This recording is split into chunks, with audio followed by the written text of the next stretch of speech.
Good seeing everybody. Really appreciate you being here. Good practice. Pads. Coming off one day and then 2 padded days before that, so 3 out of 4 days in pads. Thought the guys did a real good job with that. It was crisp.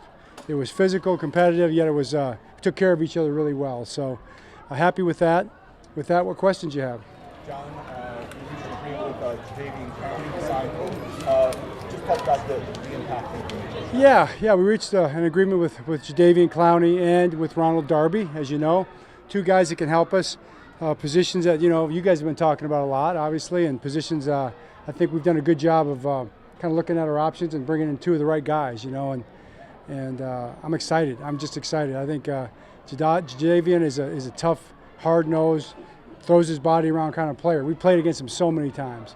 We understand how he plays, and we're excited to have him, and he's excited to be here. So I think he's a good fit in this defense. Ronald Darby, again, another guy that's a really good fit in this defense. Wanted to be here, and we wanted him here. He's a guy we kind of been keeping our eye on with the rehab from the knee. Came in and worked out really well. Looked really good. Was in really good shape, and that's a credit to him. And he came out and practiced today and looked like he'd been practicing the whole camp. So we're happy with both those signings. John, what makes a big fit? And then secondly, you guys kind of have a history of adding veteran guys, either in the summer or whatnot. What is the value of that? Well, yeah, exactly. I tell you, he's a high-energy player. He's a very physical player. He's a guy, when he plays, he's kind of reckless with his body. I mean, he throws it around. He's heavy-handed. He's a power rusher. I think he could even, he's a really good pass rusher. I think he's a little underrated as a pass rusher, and top pick in the draft and all that. And but as a play hard, heavy-handed edge setter, gives us a chance to get 4 pass rushers on the field on 3rd down situations that are true pass rusher type guys. There's a real value in that. John, you talked about Darby's condition. We saw him out there even a little bit in 11-on-11 today. Does that give you confidence he can help you sooner rather than later? Absolutely. Yeah, we expect him to help us, preseason, probably play a little bit and get him ready. We'll see. And then right away, week 1, he should be out there playing hard and doing a good job for us. Coach, that veteran presence that Jadeveon brings, how much do you think that helps the development of some of these young guys in the future?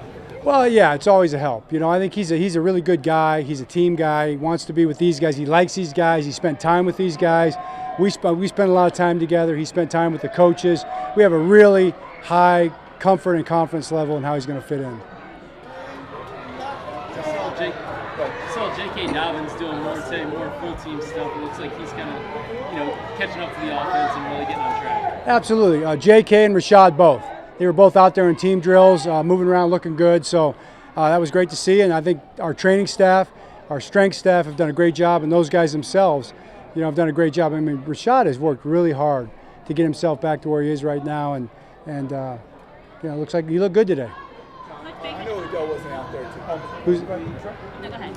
I know Odell wasn't out there today, but over the course of training camp, where have you kind of seen the chemistry between him and Lamar on the ball? Yeah, I mean, you've seen it. You see it in the plays that they make. It's not like some secret sauce that you can't see. It's in the play. And I think it just gets better and better. It's going to continue to get better. I'm happy with where it's at for sure. There's no doubt that OBJ still has it.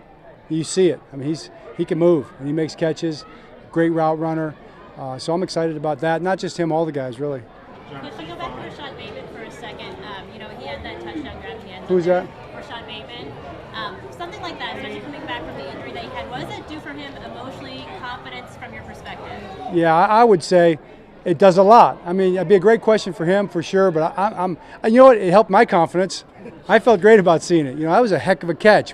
How did he stay in bounds? How did he make the catch? How did he track the ball? And to go in there and just throw it in there like that, first day back and that kind of a drill, very impressive.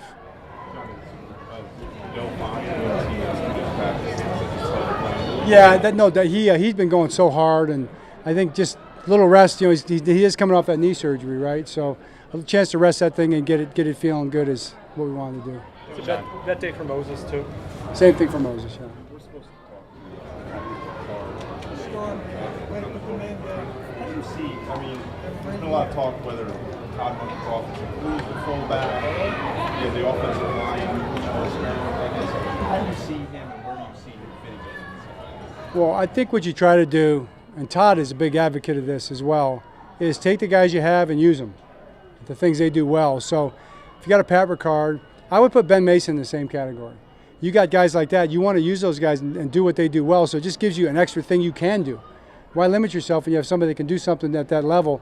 Why not make a defense defend it? And I know that's how Todd's thinking. Is Ricard in your mind as capable of being an inline tight end at this point as a fullback? Absolutely. Yeah, I have total confidence in him blocking at the line of scrimmage and running crossing routes and flat routes.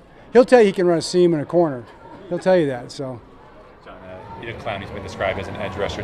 Do you have any kind of idea of which room he fits best in, like defensive line, outside linebacker? Do you know kind of where? I see him in the outside backer room. You know, those rooms are kind of, they work together so closely anyway. They're together in most of their meetings anyway because they combine on the nickel stuff, you know. So we'll classify him as an outside backer, which I think he's always been. And it's really a good fit for our defense. The way we structured, that's what he is. You know, 3 of his best seasons were with Weaver in Houston. I guess how much did you kind of involve him in the process? Oh, yeah. Anthony Weaver's been totally involved in this process from day one, from the beginning. He's been talking to him. Yeah, Anthony is I'd say was a strong advocate for bringing him in here, and you know, that carries a lot of weight. Did Marlon's surgery, did he have it? Did it go okay? And do you know anything? Yeah, he had the surgery. It went very well, and I would say that the timeline is pretty well defined. I'm not going to give it to you, but it's not super long, you know, and when he's getting close, you'll know. So you don't need to ask probably for a few weeks, but he's going to be back pretty early in the season, and he'll be ready to roll. The good thing about the surgery, just to give you a kind of little background, he could have definitely played with it the way it was, but you do risk it getting worse. With the surgery that he got, it's taken care of.